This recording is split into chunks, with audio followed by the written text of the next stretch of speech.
اعوذ باللہ من الشیطان الرجیم بسم اللہ الرحمن الرحیم السلام علیکم ورحمۃ اللہ وبرکاتہ۔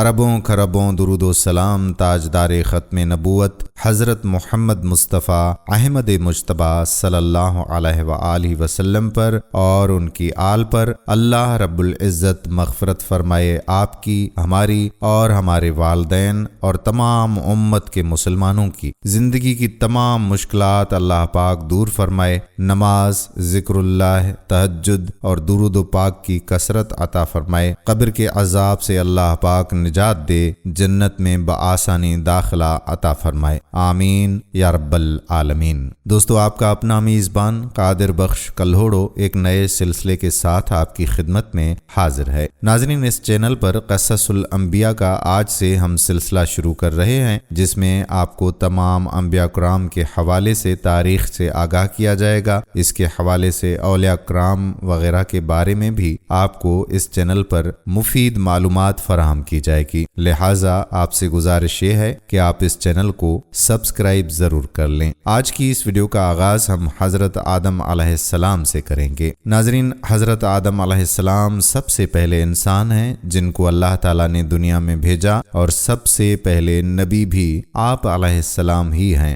آپ علیہ السلام ہی کی اولاد ساری دنیا میں پھیلی۔ آپ کا ذکر قرآن مجید فرقان حمید میں 19 بار آیا ہے۔ جب اللہ تعالیٰ نے دنیا کو آباد کرنے کا ارادہ کیا تو فرشتوں سے کہا کہ میں دنیا میں اپنا ایک نائب یعنی خلیفہ بنانا چاہتا ہوں۔ فرشتوں نے کہا کہ اے اللہ، تو دنیا میں ایسے شخص کو بنانا چاہتا ہے جو خرابیاں کرے اور خون کرتا پھرے؟ ہم تیری تعریف کرنے کے ساتھ ساتھ تسبیح اور پاکی بیان کرتے ہیں۔ اس پر اللہ تعالیٰ نے فرمایا، میں وہ باتیں جانتا ہوں جو تم نہیں جانتے۔ ناظرین، اللہ تعالیٰ نے بنی نوع انسان کی رہنمائی کے لیے کم و بیش 1,24,000 انبیاء علیہم السلام کو مبعوث فرمایا۔ انبیاء کرام کی بعثت کا سلسلہ حضرت آدم علیہ السلام سے شروع ہوا، اور اس مبارک سلسلے کا اختتام حضرت محمد صلی اللہ علیہ وآلہ وسلم کی ذات اقدس پر ہوا کہ آپ صلی اللہ علیہ وآلہ وسلم خاتم النبیین ہیں۔ قرآن کریم میں متعدد انبیاء کرام کے اسماء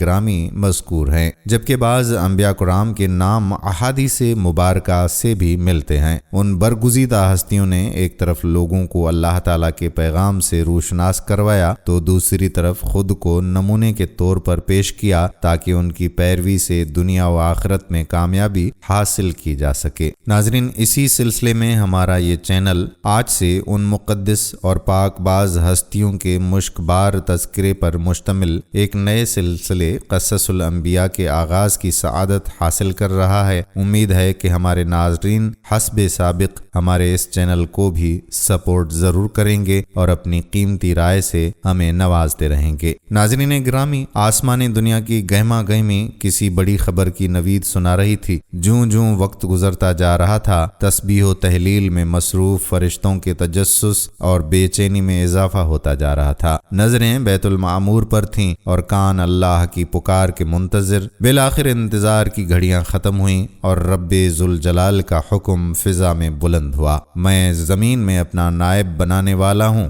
فرشتے اس فیصلے پر حیران تھے اور متعجب بھی۔ ان کا خیال تھا کہ جنات کی طرح یہ بھی زمین پر لڑائی جھگڑا اور فساد کریں گے، چنانچہ انہوں نے اس فیصلے کی حکمت معلوم کرنے کی غرض سے ڈرتے ڈرتے عرض کیا، اے ہمارے رب، ایسے شخص کو کیوں پیدا کرتا ہے جو زمین میں فساد کرے گا اور خون بہائے گا، اور ہم تیری تسبیح اور حمد اور پاکیزگی بیان کرنے والے ہیں۔ اللہ تعالیٰ نے فرمایا، جو میں جانتا ہوں تم نہیں جانتے۔ اللہ تعالیٰ نے حضرت جبرائیل علیہ السلام کو حکم دیا کہ کرۂ ارض سے مٹی لے کر آؤ۔ حضرت ابو موسیٰ اشعری رضی اللہ تعالیٰ عنہ سے روایت ہے کہ نبی کریم صلی اللہ علیہ وآلہ وسلم نے ارشاد فرمایا کہ اللہ تعالیٰ نے حضرت آدم علیہ السلام کو ایک مٹھی خاک سے پیدا فرمایا۔ یہ مٹی تمام روئے زمین سے حاصل کی گئی تھی۔ یہی وجہ ہے کہ حضرت آدم علیہ السلام کی نسل میں مختلف رنگ و زبان کے لوگ پائے جاتے ہیں۔ ناظرین، حضرت ابو ہریرہ رضی اللہ تعالی عنہ سے روایت ہے کہ حضور اکرم صلی اللہ علیہ وآلہ وسلم نے فرمایا کہ جب اللہ نے آدم علیہ السلام کو پیدا فرمایا اور ان میں روح پھونکی تو ان کو چھینک آئی، جس پر انہوں نے الحمدللہ کہا۔ یوں سب سے پہلے ان کے منہ سے اللہ کی حمد نکلی، پھر اللہ نے یرحمک بربک فرمایا۔ اللہ تعالیٰ نے حضرت آدم علیہ السلام کو 4 عظیم شرف اور مرتبے عطا فرمائے۔ نمبر 1، اپنے ہاتھ سے پیدا فرمایا۔ نمبر 2، روح پھونکی۔ نمبر 3، فرشتوں کو سجدہ کرنے کا حکم فرمایا اور اشیاء کے ناموں کے علم سے سرفراز فرمایا۔ یہ وہ 4 عظیم شرف تھے جو حضرت آدم علیہ السلام کو بخشے گئے۔ اس حوالے سے آگے چل کر تفصیل سے بھی ہم اس پر بات کریں گے۔ ناظرین، حضرت آدم علیہ السلام اللہ کے اولین پیغمبر ہیں، اول بشر ہیں اور صفی اللہ ہے، یعنی خدا کا برگزیدہ ان کا لقب ہے۔ آپ علیہ السلام کے زمانے کا تعین نہیں کیا جا سکتا۔ تمام آسمانی کتابوں کے ماننے والوں کا عقیدہ ہے کہ اس روئے زمین پر اللہ جل شانہ نے حضرت آدم علیہ السلام کو تخلیق کیا۔ حضرت آدم علیہ السلام کی پیدائش کا احوال کچھ یوں ہے۔ اللہ تعالیٰ نے تمام زمین سے ایک مٹھی مٹی لے کر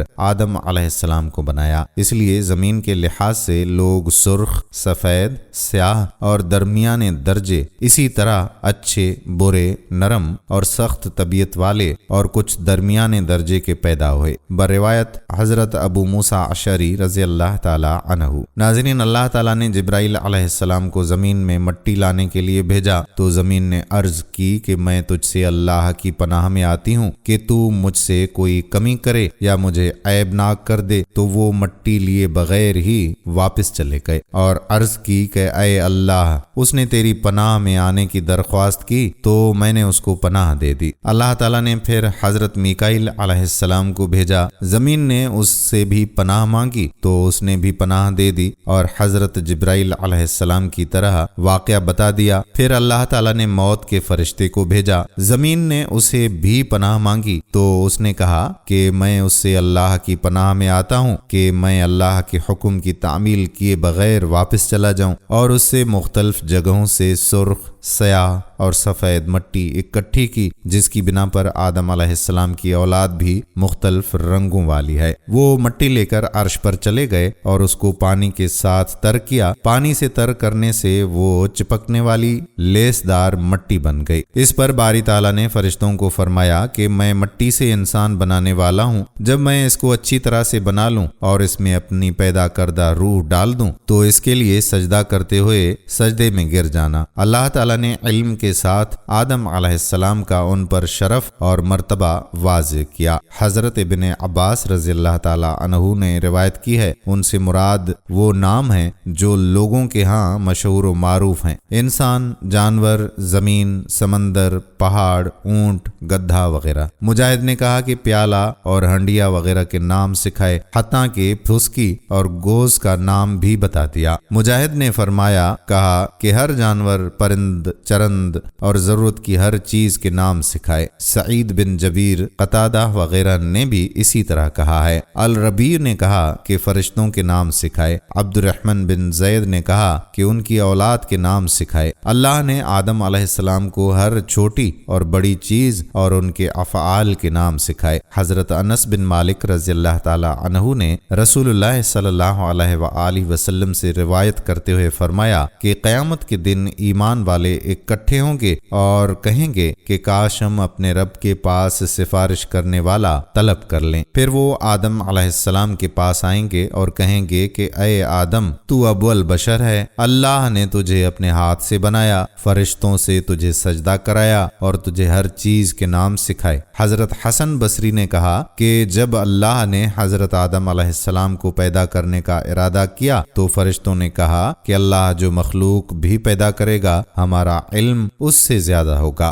اس بات کی وجہ سے اللہ تعالیٰ نے ان کو آزمائش میں ڈال دیا اور فرمایا کہ اگر تم اپنی اس بات میں سچے ہو تو ان چیزوں کے نام بتاؤ۔ فرمان الہی ہے، یہ آدم کا بہت بڑا شرف ہے کہ اللہ نے اس کو اپنے ہاتھ سے پیدا کیا اور ان میں روح پھونکی، جیسے اللہ تعالیٰ نے فرمایا کہ میں جب اس کو اچھی طرح سے بنا لوں اور اس میں روح ڈال دوں تو تم سجدہ کرتے ہوئے گر جانا۔ اس جگہ آدم علیہ السلام کو شرف و مرتبہ 4 لحاظ سے ظاہر ہوا۔ ایک تو اللہ تعالیٰ نے ان کو اپنے ہاتھ سے بنایا، دوسرا ان میں اپنی روح ڈالی، تیسرا فرشتوں کو اسے سجدہ کرنے کا حکم دیا، چوتھا ان کو تمام اشیاء کے نام بتائے۔ ارشاد باری تعالیٰ ہے، اور اے نبی صلی اللہ علیہ وآلہ وسلم، ان پر آدم علیہ السلام کے 2 بیٹوں کا واقعہ پڑھو۔ جب ان دونوں نے قربانی کی، پس ان میں سے ایک کی قربانی قبول اور دوسرے کی قربانی قبول نہیں ہوئی۔ قابیل، جس کی قربانی قبول نہ ہوئی، اس نے کہا کہ میں تجھے ضرور قتل کر دوں گا، تو حابیل نے کہا اللہ صرف پرہیزگاروں سے قربانی قبول کرتا ہے، اگر تو مجھے قتل کرنے کے لیے میری طرف ہاتھ پھیلائے گا تو میں تجھے قتل کرنے کے لیے اپنا ہاتھ تیری طرف نہیں پھیلاؤں گا۔ بے شک میں اللہ سے ڈرتا ہوں جو جہانوں کا پروردگار ہے،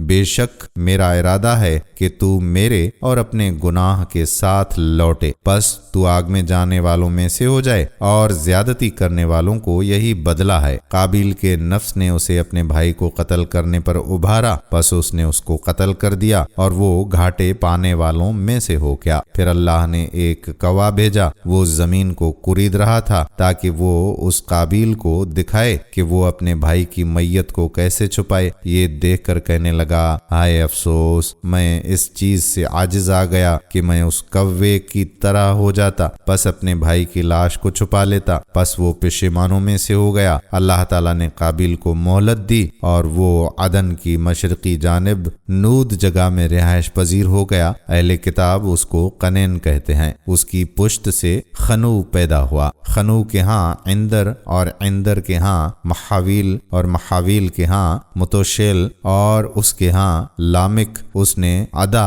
اور سلادو عورتوں سے شادی کی۔ ادا کے ہاں ابل نامی ایک لڑکا پیدا ہوا۔ یہ پہلا شخص ہے جس نے خیمے بنا کر چھت کا سایہ بنایا اور ان میں رہائش پذیر ہوا اور مال جمع کیا۔ اس نے نوبل کو جنم دیا۔ نوبل پہلا آدمی تھا جس نے سب سے پہلے طبلہ اور سرنگی بنائی۔ سلا نے بلقین نامی بچہ جنم دیا جس نے پہلے لوہے اور تانبے کی صنعت ایجاد کی، اور نامی نامی لڑکی بھی اسی سلا کے ہاں پیدا ہوئی۔ حضرت آدم علیہ السلام اپنی بیوی حوا کے پاس گئے تو انہوں نے ایک لڑکا جنم دیا۔ اس کا نام ماں نے شیس رکھا کیونکہ وہ حابیل کا متبادل تھا جسے قابیل نے قتل کیا تھا، اور شیس کی پشت سے انوش پیدا ہوا۔ جب حضرت آدم علیہ السلام کی پشت سے شیس پیدا ہوا تو آدم علیہ السلام کی عمر 130 سال تھی، اور اس کے بعد وہ 800 سال زندہ رہے۔ جب انوش پیدا ہوا تو شیس کی عمر 165 سال تھی، اور وہ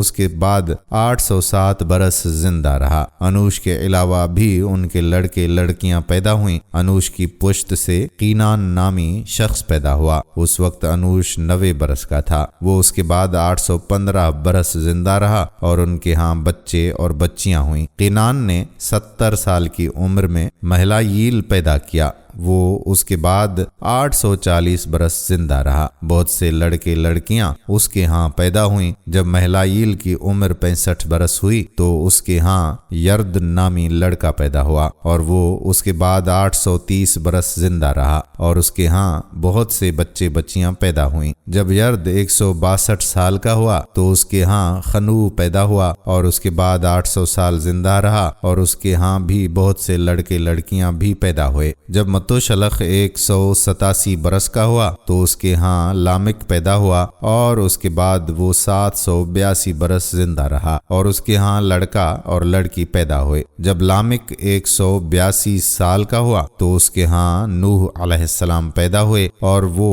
اس کے بعد 595 برس زندہ رہے، اور ان کے ہاں بھی بچے اور بچیاں پیدا ہوئیں۔ جب حضرت نوح علیہ السلام کی عمر 500 سال ہوئی تو ان کے ہاں سام، حام اور یافس بیٹے پیدا ہوئے۔ ابن جریر نے اپنی تاریخ میں بعض سے ذکر کیا ہے کہ حوا نے آدم علیہ السلام کی پشت سے 20 امیدوں سے 40 افراد جنم دیے۔ بعض نے کہا کہ 120 امیدوں سے 240 افراد پیدا کیے، اور ہر دفعہ ایک لڑکا اور ایک لڑکی جنم دی، اور زمین میں ادھر ادھر سکونت پذیر ہوئے، اور ان کی نسل بڑھتی رہی۔ محمد بن اسحاق رحمۃ اللہ علیہ نے کہا کہ جب آدم علیہ السلام کی موت کا وقت آیا تو انہوں نے اپنے بیٹے شیس علیہ السلام کو وصیت کی اور اس کو دن اور رات کے اوقات کی تعلیم دی، ان اوقات کی عبادتیں سکھائیں اور ایک بڑے طوفان آنے کی پیش گوئی کی۔ جب حضرت آدم علیہ السلام فوت ہوئے، وہ جمعے کا دن تھا، فرشتے ان کے پاس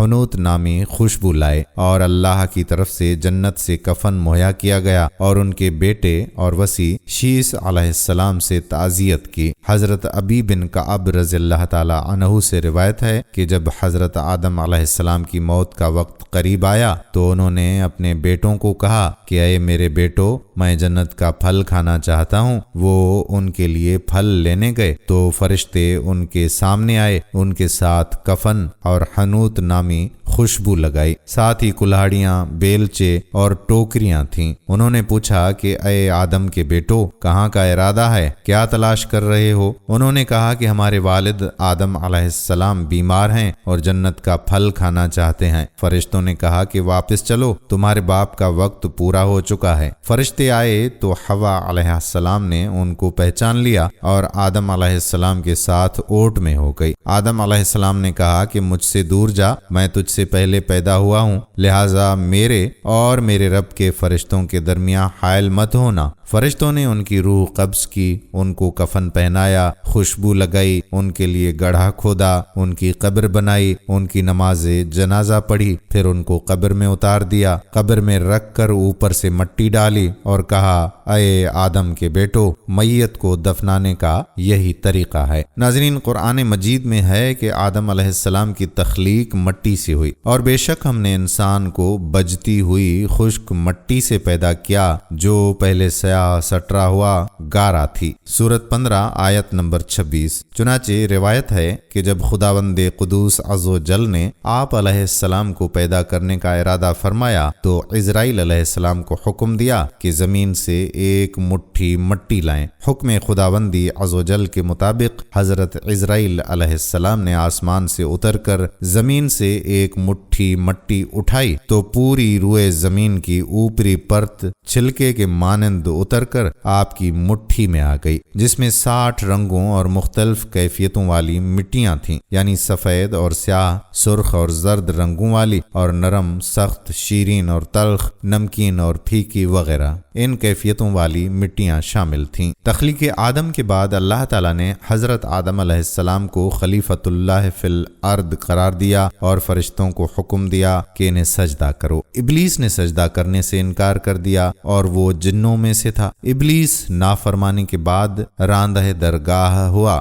آدم علیہ السلام جنت میں رہتے تھے۔ کچھ عرصے کے بعد اللہ تعالیٰ نے ان کی بائیں پسلی سے ایک عورت پیدا کی، حوا اس کا نام رکھا۔ ان دونوں کو حکم ہوا کہ جنت کی جو نعمت چاہو استعمال کرو، مگر اس درخت کے قریب مت جانا ورنہ ظالموں میں شمار کیے جاؤ گے۔ لیکن شیطان کے بہکانے پر انہوں نے شجر ممنوعہ کا پھل کھا لیا۔ اس پاداش میں آدم علیہ السلام اور حوا علیہ السلام کو جنت سے زمین کی طرف بھیج دیا گیا۔ اللہ رب العزت قرآن پاک میں ارشاد فرماتا ہے، ہم نے انسان کو ضعیف، کمزور اور جلد باز پیدا کیا۔ حضرت آدم علیہ السلام کے متعلق قرآن عزیز نے جو حقائق بیان کیے ہیں ان کے تفصیلی تذکرے سے پہلے یہ واضح ہو جانا ضروری ہے کہ انسان کے عالم وجود میں آنے کا مسئلہ آج علمی نقطہ نگاہ سے بحث کا ایک نیا دروازہ کھولتا ہے، یعنی ارتقاء، ایوولوشن۔ یہ دعویٰ ہے ایوولوشن کا کہ موجودہ انسان اپنی ابتدائی تخلیق و تکوین ہی سے انسان پیدا نہیں ہوا، بلکہ کائنات ہست و بود میں اس نے بہت سے مدارج طے کر کے موجودہ انسانی شکل حاصل کی ہے، اس لیے کہ مبدی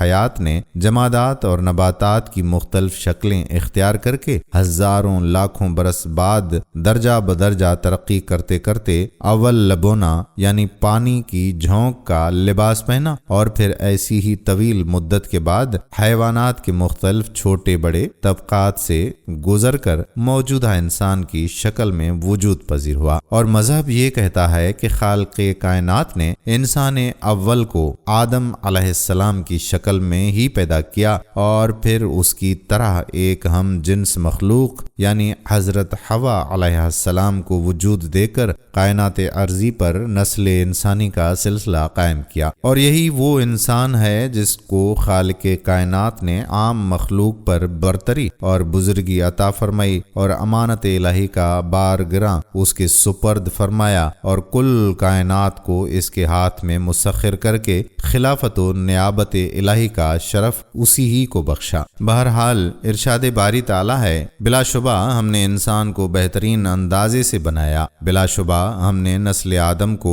تمام کائنات پر بزرگی اور برتری بخشی۔ میں زمین پر آدم علیہ السلام کو اپنا خلیفہ بنانے والا ہوں۔ ہم نے بار امانت کو آسمانوں اور زمینوں پر پیش کیا تو انہوں نے کل کائنات نے امانت الہی کے بار کو اٹھانے سے انکار کر دیا اور اس سے ڈر گئے، اور انسان نے اس بار کو اٹھا لیا۔ اب غور طلب بات یہ ہے کہ نظریہ ارتقاء یعنی ایولیوشن اور مذہب کے درمیان اس خاص مسئلے میں علمی تضاد ہے یا پھر تطبیق کی گنجائش نکل سکتی ہے، خصوصاً جب علم اور تجربے نے یہ حقیقت واضح کر دی ہے کہ دینی اور مذہبی حقائق اور علم کے درمیان کسی بھی موقف پر تضاد نہیں ہے، اور اگر ظاہری سطح میں کہیں ایسا نظر بھی آتا ہے تو وہ علم کے بعض حقائق مستور ہونے کی وجہ سے نظر آتا ہے، کیونکہ بارہا یہ دیکھا گیا ہے کہ جب بھی علم کے مستور حقائق سے پردہ اٹھا تو اسی وقت تضاد بھی جاتا رہا اور وہی حقیقت نکھر کر سامنے آ گئی جس کا اظہار وحی الہی کے ذریعے ہو چکا تھا۔ دوسرے الفاظ میں یوں کہہ دیجئے کہ علم اور مذہب کے درمیان اگر کسی وقت بھی تضاد نظر آیا تو نتیجے میں علم کو اپنی جگہ چھوڑنی پڑی اور وحی الہی کا فیصلہ اپنی جگہ اٹل رہا۔ اس بنا پر اس جگہ بھی قدرتی طور پر یہ سوال سامنے آ جاتا ہے کہ اس خاص مسئلے میں حقیقت حال کیا ہے اور کس طرح ہے۔ جواب یہ ہے کہ اس موقع پر بھی علم یعنی ارتقاء اور مذہب کے درمیان تضاد نہیں ہے، البتہ یہ مسئلہ چونکہ دقیق نقطہ سنجیوں کا حامل ہے اس لیے یہ مقام اس کے فیصلے مباحثت کا تحمل نہیں ہو سکتا اور اسی کتاب کے کسی دوسرے مقام پر زیر بحث آ سکے گا۔ تاہم اس جگہ یہ حقیقت ضرور پیش نظر رہنی چاہیے کہ انسان اول جو کہ موجودہ نسل انسانی کا باوا آدم ہے، خواہ ارتقائی نظریے کے مطابق درجہ بدرجہ انسانی شکل تک پہنچا ہو یا ابتدائی تخلیق ہی کے وقت سے انسانی صورت میں وجود پذیر ہوا ہو، علم اور مذہب دونوں کا اس پر اتفاق ہے کہ موجودہ انسان ہی اس کائنات کی سب سے بہترین مخلوق ہے۔ ارشاد باری تعالیٰ ہے، کیا لوگوں نے یہ گمان کر لیا ہے کہ وہ بے مقصد چھوڑ دیے جائیں گے؟ اور ضروری ہے کہ عقل و شعور کے پیکر کو تمام کائنات سے ممتاز بنا کر نیک اور بد کی تمیز عطا کی جائے، برائی سے پرہیز اور بھلائی کے اختیار کا مکلف بنا دیا جائے۔ ارشاد باری تعالیٰ ہے، اللہ تعالیٰ نے انسان کو پیدا کیا اور پھر نیکی اور بدی کی راہ دکھلائی، پھر ہم نے انسان کو دونوں راستے نیکی اور بدی دکھلائے۔ غرض قرآن عزیز کی تذکیر اور دعوت اور رشد و ہدایت کا مخاطب اور مبدا و معاد کا محور اور مرکز صرف یہی ہستی ہے جس کو انسان کہتے ہیں، اور یہی وجہ ہے کہ قرآن کریم نے انسان اول کی تخلیقی کوائف اور تفصیلات کو نظر انداز کر کے اس کے مبدا و معاد کے مسائل ہی کو اہمیت دی ہے۔ قرآن مجید میں حضرت آدم علیہ السلام کا نام 25 مرتبہ 25 آیات میں آیا ہے، اور اسی طرح انبیاء کرام کے تذکروں میں سب سے پہلا تذکرہ ابو البشر حضرت آدم علیہ السلام کا ہے۔ یہ واقعہ تمام صورتوں اور آیتوں میں اگرچہ اسلوب بیان ہے، طرز ادا اور لطیف تعبیر کے اعتبار سے مختلف نظر آتا ہے، لیکن مقصد اور واقع کے اعتبار سے ایک ہی حقیقت ہے جو مختلف تعبیرات میں معزت اور عبرت کے پیش نظر حسب موقع بیان کی گئی ہے۔ قرآن مجید تاریخی واقعات کو محض اس لیے نہیں بیان کرتا کہ وہ واقعات ہیں جن کا ایک تاریخ میں درج ہونا ضروری ہے، بلکہ اس کا مقصد وحید یہ ہے کہ وہ ان واقعات سے پیدا شدہ نتائج کو انسانی رشد و ہدایت کے لیے معزت اور عبرت بنائے اور انسانی عقل و جذبات سے اپیل کرے کہ وہ نوامس اور قوانین فطرت کے سانچے میں ڈھلے ہوئے ان تاریخی نتائج سے سبق حاصل کریں اور ایمان لائیں کہ اللہ تعالیٰ کی ہستی ایک ناقابل انکار حقیقت ہے اور اس کا دیدہ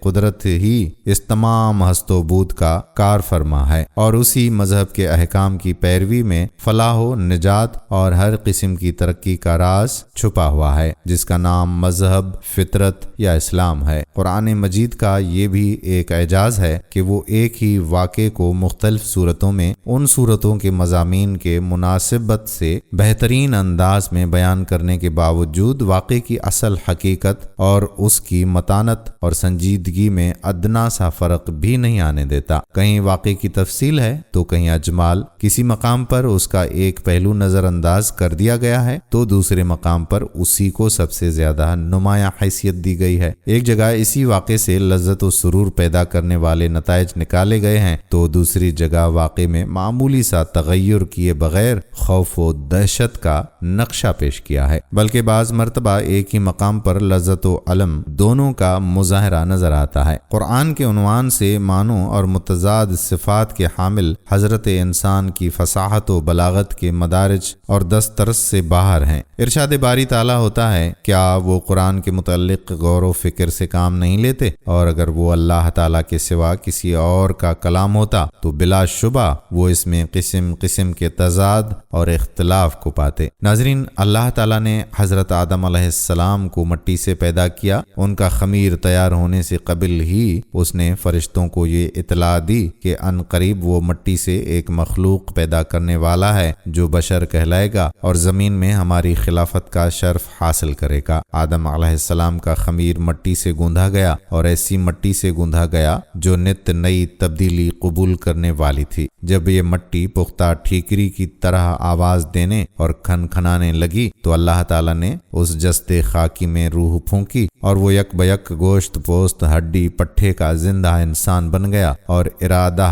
شعور، حس، عقل اور وجدانی جذبات اور کیفیات کا حامل نظر آنے لگا۔ تب فرشتوں کو حکم ہوا کہ تم اس کے سامنے سربس سجود ہو جاؤ۔ فوراً تمام فرشتوں نے تعمیل ارشاد کی، مگر ابلیس یعنی شیطان نے غرور کے ساتھ صاف انکار کر دیا۔ قرآن پاک میں ان آیات میں واقعے کے اسی حصے کو بیان کیا گیا ہے۔ اور پھر دیکھو، جب ایسا ہوا تھا کہ ہم نے فرشتوں کو حکم دیا تھا کہ آدم کے آگے سربس سجود ہو جاؤ، وہ جھک گئے، مگر ابلیس کی گردن نہیں جھکی، اس نے نہ مانا اور گھمنڈ کیا، اور حقیقت یہ ہے کہ وہ کافروں میں سے تھا۔ پھر ایسا ہوا کہ ہم نے آدم سے کہا کہ اے آدم، تم اور تمہاری بیوی دونوں جنت میں رہو، جس طرح چاہو کھاؤ پیو، امن چین کی زندگی بسر کرو، مگر دیکھو وہ جو ایک درخت ہے تو کبھی اس کے پاس نہ بھٹکنا۔ اگر تم اس کے قریب گئے تو یہ نتیجہ نکلے گا کہ حد سے تجاوز کر بیٹھو گے، ان لوگوں میں سے ہو جاؤ گے جو زیادتی کرنے والے ہیں۔ اور دیکھو، یہ ہماری ہی کار فرمائی ہے کہ ہم نے تمہیں پیدا کیا، یعنی تمہارا وجود پیدا کیا، پھر تمہاری یعنی نوع انسان کی شکل و صورت بنائی۔ پھر وہ وقت آیا کہ فرشتوں کو حکم دیا کہ آدم کے آگے جھک جاؤ، اس پر سب جھک گئے،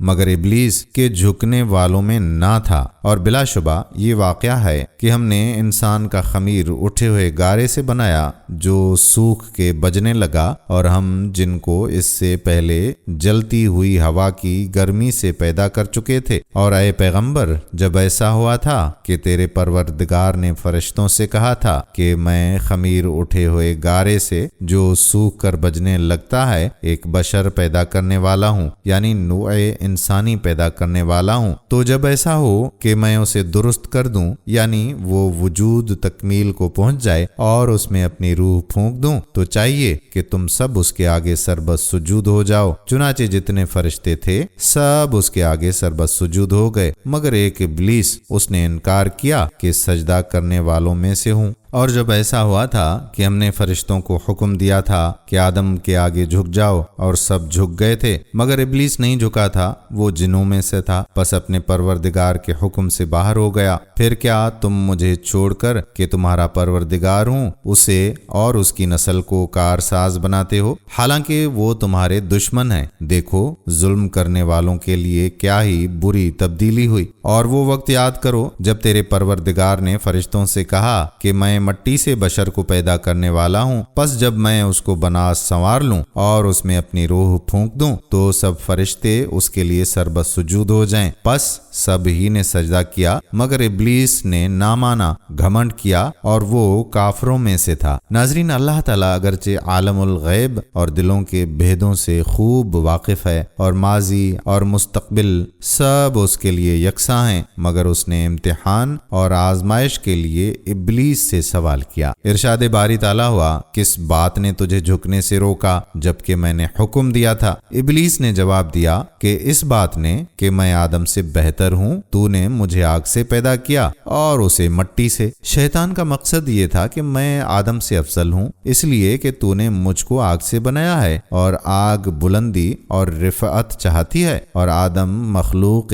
خاکی، بھلا خاک کی آگ سے کیا نسبت؟ اے خدا، پھر تیرا یہ حکم کہ ناری خاکی کو سجدہ کرے کیا انصاف پر مبنی ہے؟ میں ہر حالت میں آدم سے بہتر ہوں، لہٰذا وہ مجھے سجدہ کرے، نہ کہ میں اس کے سامنے سربت سجود ہو جاؤں۔ مگر کم بخت شیطان اپنے غرور اور تکبر میں یہ بھول گیا کہ جب تو اور آدم علیہ السلام دونوں خدا کی مخلوق ہو تو مخلوق کی حقیقت خالق سے بہتر خود وہ مخلوق بھی نہیں جان سکتی۔ وہ اپنے تمکنت اور گھمنڈ میں یہ سمجھنے سے قاصر رہا کہ مرتبے کی بلندی اور پستی اس مادہ کی بنا پر نہیں ہے جس سے کسی مخلوق کا خمیر تیار کیا گیا ہو، بلکہ اس کی ان صفات پر ہے جو خالق کے کائنات نے اس کے اندر دعیت کی ہیں۔ بہرحال شیطان کا جواب چونکہ غرور و تکبر کی جہالت پر مبنی تھا، اس لیے اللہ تعالیٰ نے اس پر واضح کر دیا کہ جہالت سے پیدا شدہ کبر و نخوت نے تجھ کو اس قدر اندھا کر دیا ہے کہ تو اپنے خالق کے حقوق اور احترام خالقیت سے بھی منکر ہو گیا، اس لیے مجھ کو ظالم قرار دیا اور یہ نہ سمجھا کہ تیری جہالت نے تجھ کو حقیقت کے سمجھنے سے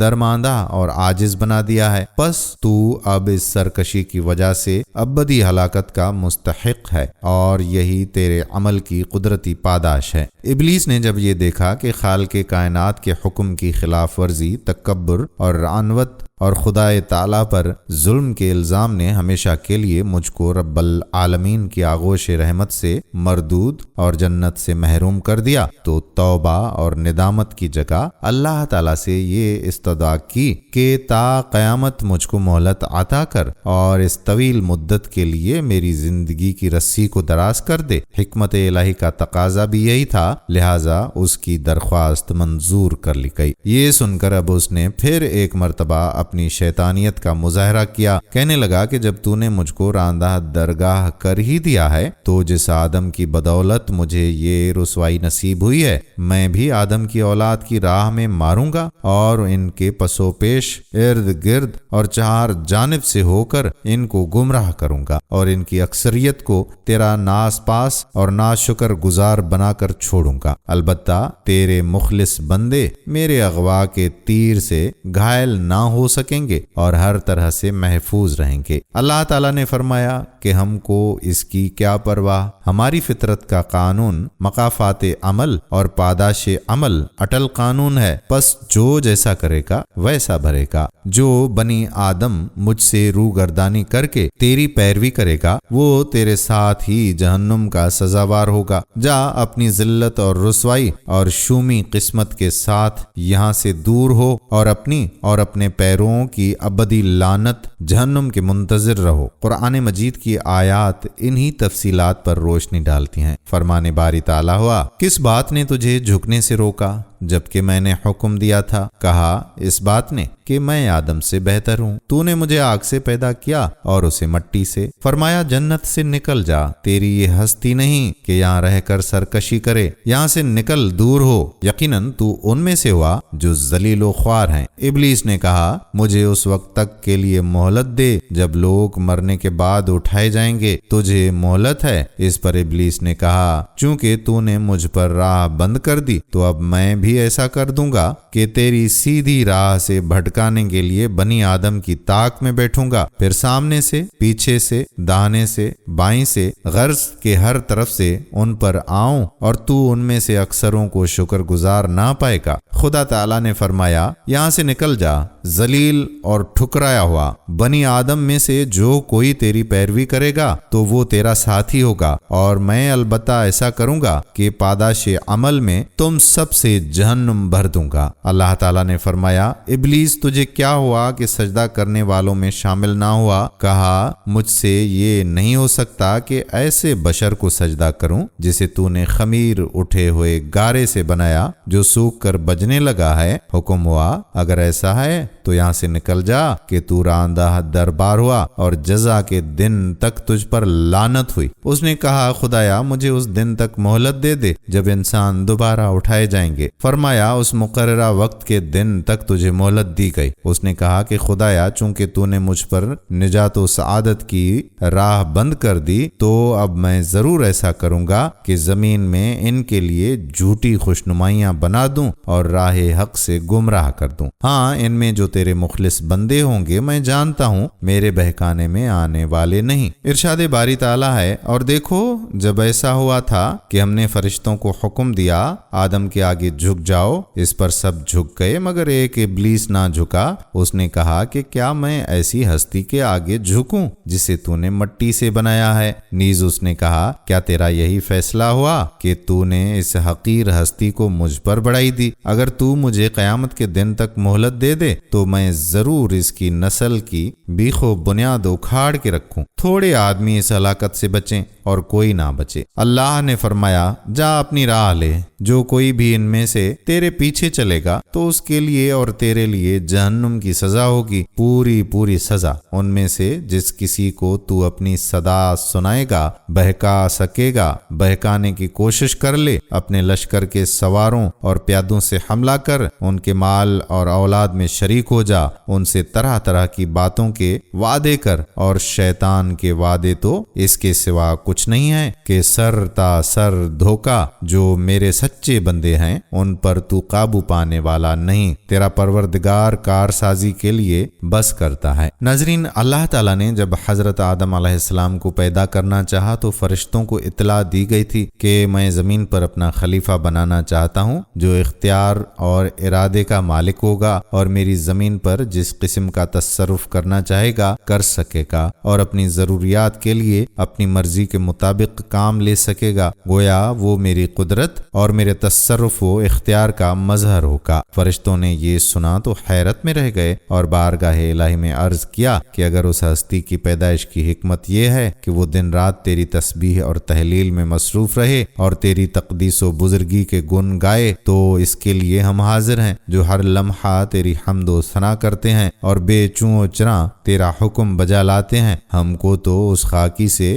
فتنے اور فساد کی بو آتی ہے، ایسا نہ ہو کہ یہ تیری زمین میں خرابی اور خون ریزی بپا کر دے۔ بارگاہ الہیہ تیرا یہ فیصلہ آخر کس حکمت پر مبنی ہے؟ بارگاہ الہی سے اول ان کو یہ ادب سکھایا گیا کہ مخلوق کو خالق کے معاملات میں جلد بازی سے کام نہ لینا چاہیے اور اس کی جانب سے حقیقت حال اظہار سے قبل ہی شک و شبے کو سامنے نہ لانا چاہیے، اور وہ بھی اس طرح کہ اس میں اپنی برتری اور بڑائی کا پہلو نکلتا ہو۔ خالق کائنات ان حقائق کو جانتا ہے جس سے تم بے بہراور ہو، اور اس کے علم میں وہ سب کچھ ہے جو تم نہیں جانتے۔ ناظرین حضرت آدم علیہ السلام کے اس شرف علم کے متعلق مفسرین کی دو رائے ہیں۔ ایک یہ ہے کہ کائنات کی وہ تمام اشیاء جو ماضی سے مستقبل تک وجود میں آنے والی تھیں ان سب کے نام اور ان کی حقیقت کا علم حضرت آدم علیہ السلام کو دے دیا گیا۔ دوسری رائے یہ ہے کہ اس وقت جس قدر اشیاء اشیاء بھی عالم کائنات میں موجود تھیں اور حضرت آدم علیہ السلام کے سامنے ان کا مظاہرہ کیا گیا تھا، ان سب کا علم عطا کیا گیا۔ تمام چیزوں کے نام کا اطلاق جس طرح کائنات کی ماضی و مستقبل کی تمام اشیاء پر ہوتا ہے، اسی طرح اس وقت کی تمام موجودہ اشیاء پر بھی بغیر کسی تعویل کے ہو سکتا ہے، اور یہ اسے اکثر موجودہ محسوس یعنی حاضر کی جانب اشارہ مقصود ہوا کرتا ہے۔ اس کے علاوہ ناظرین یہ مسئلہ بھی لاحق زیر فکر ہے کہ انسان اول یعنی حضرت آدم علیہ السلام کی پیدائش کب ہوئی؟ کیا کائنات ارضی و سماوی کے ساتھ ساتھ یا غیر معینہ مدت کے بعد اس کی ہستی عالم وجود میں آئی؟ علماء یہود و نصارہ اور بعض علماء اسلام کا قول یہ ہے کہ حق تعالیٰ نے کہ تخلیق و تکوین کائنات کے بارے میں جو 6 دن کی تعبیر اختیار فرمائی ہے، انہی ایام میں سے ایک دن حضرت آدم علیہ السلام نے بھی لباس وجود پہنا اور وہ جمعے کا دن تھا۔ کچھ شک نہیں کہ تمہارا پروردگار خدا ہی ہے جس نے آسمانوں اور زمین کو 6 دن میں پیدا فرمایا، پھر عرش پر چھا گیا۔ لیکن یہ مسلک درست نہیں ہے، نہ علمی تاریخی اعتبار سے اور نہ دینی اور مذہبی روایات کے لحاظ سے۔ یہود و نصارہ کے متعلق تو معلوم نہیں کہ انہوں نے کس بنیاد پر یہ کہا اور اس کے لیے ان کے پاس کیا دلیل ہے، مگر علامہ سبکی سے ضرور یہ تعجب ہے کہ انہوں نے اس بے دلیل بات کو کس طرح قبول فرمایا اور یہ مسلک کیوں اختیار کیا۔ کافی غور و فکر کے بعد یہ کہا جا سکتا ہے کہ علامہ سبکی کو یہ مغالطہ غالباً صحیح مسلم کی اس حدیث سے ہوا ہے جو فضائل جمعہ میں مذکور ہیں اور جس میں کہا گیا ہے کہ رسول اللہ صلی اللہ علیہ وآلہ وسلم نے ارشاد فرمایا کہ آدم علیہ السلام کی پیدائش جمعے کے دن ہوئی ہے۔ اس روایت میں صرف اسی قدر مذکور ہے۔ ناظرین، اب ذکر کریں گے حوا علیہ السلام کی پیدائش کا کہ ان کی پیدائش کس طرح ہوئی۔ ناظرین، قرآن عزیز میں اس کے متعلق صرف اسی قدر مذکور ہے، ارشاد باری تعالیٰ ہے اور اس سے اس جوڑے کو پیدا کیا۔ یہ نظم قرآنی حوا کی پیدائش کی حقیقت کی تفصیل نہیں بتاتی، اس لیے دونوں احتمال ہو سکتے ہیں۔ اول یہ کہ حضرت حوا حضرت آدم علیہ السلام کی پسلی سے پیدا ہوئی جیسا کہ مشہور ہے اور بائبل میں بھی اس طرح کا مذکور ہے۔ دوسرا یہ کہ اللہ تعالیٰ نے نسل انسانی کو اس طرح سے پیدا کیا کہ مرد کے ساتھ اسی کی جنس سے ایک دوسری مخلوق بھی بنائی جس کو عورت کہا جاتا ہے اور جو مرد کی رفیق حیات بنتی ہے۔ آیت کی تفسیر میں محققین کی رائے اس دوسرے تفسیر کی جانب اشارہ کرتی ہے، جس کا حاصل یہ ہے کہ قرآن مجید صرف حضرت حوا کی تخلیق کا ذکر نہیں کر رہا ہے بلکہ عورت کی تخلیق کے متعلق اس حقیقت کا اظہار کرتا ہے کہ وہ بھی مرد ہی کی جنس سے ہے اور اسی طرح مخلوق ہوئی ہے۔ البتہ بخاری و مسلم کی روایتوں میں یہ ضرور آتا ہے کہ عورت پسلی سے پیدا ہوئی ہے۔ الفاظ یہ ہیں: عورت کے ساتھ نرمی اور خیر خواہی سے پیش آؤ، اس لیے کہ عورت پسلی سے پیدا کی گئی ہے۔ اس کا مطلب ابن اسحاق نے تو یہ بیان کیا ہے کہ حضرت حوا علیہ السلام حضرت آدم علیہ السلام کی بائیں پسلی سے پیدا کی گئیں، مگر ابن اسحاق سے زیادہ محقق اور نقاد علامہ قرطبی نے اس کے معنی یہ بیان کیے ہیں کہ دراصل عورت کو پسلی سے تشبیہ دی گئی ہے اور بتایا ہے کہ عورت کی خلقت کی ابتدا پسلی سے کی گئی ہے۔ اس کا حال پسلی ہی کی طرح ہے، اگر اس کی کجی کو سیدھا کرنا چاہو گے تو وہ ٹوٹ جائے گی۔ تو جس طرح پسلی کے ترچھے پن کے باوجود اس سے کام لیا جاتا ہے اور اس کے خم کو درست کرنے کی کوشش نہیں کی جاتی، اسی طرح عورت کے ساتھ نرمی اور رفق کا معاملہ کرنا چاہیے، ورنہ سختی کے برتاؤ سے خوشگواری کی جگہ تعلق کی شکست اور ریخت کی صورت پیدا ہو جائے گی۔ حضرت آدم علیہ السلام جس جنت میں مقیم تھے اور جہاں سے انہیں زمین پر اترنے کا حکم دیا گیا، وہ جنت کون سی ہے؟ وہ جنت الماوا جو بعد قیام قیامت اہل ایمان کا مستقر ہے، جنت ارضی جو اسی سرزمین کی کسی بلندی پر فضا کے مقام پر آدم علیہ السلام کی حکومت کے لیے بنائی گئی تھی۔ جمہور علماء اسلام کا مسلک یہ ہے کہ جنت الماوا ہے جس کا وعدہ آخرت میں مسلمانوں کے لیے کیا گیا ہے۔ وہ کہتے ہیں کہ آیت و احادیث کا ظاہر اسی پر دلالت کرتا ہے۔ مثلا ارشاد باری تعالیٰ ہے: ہم نے کہا اے آدم تم اور تمہاری بیوی ہوا جنت میں رہو گے۔ اس جگہ جنت کو عربی قاعدے سے الف لام کے ساتھ ذکر کرنا اس بات کی دلیل ہے کہ یہ اسی مشہور جنت کا ذکر ہے جس کو جگہ جگہ قرآن میں قیامت کے بعد مومنوں کا وطن بنایا گیا ہے، ورنہ اگر کسی نئے مقام کا تذکرہ ہوتا تو پہلے اس کی حقیقت کا اظہار ہوتا، پھر اس کو جانے پہچانی چیز کی طرح ان الفاظ کے ساتھ ذکر کیا جاتا، تم وہاں سے ایک ساتھ اترو۔ اترنا بلندی سے پستی کی طرف ہوتا ہے، اس لیے یہ جنت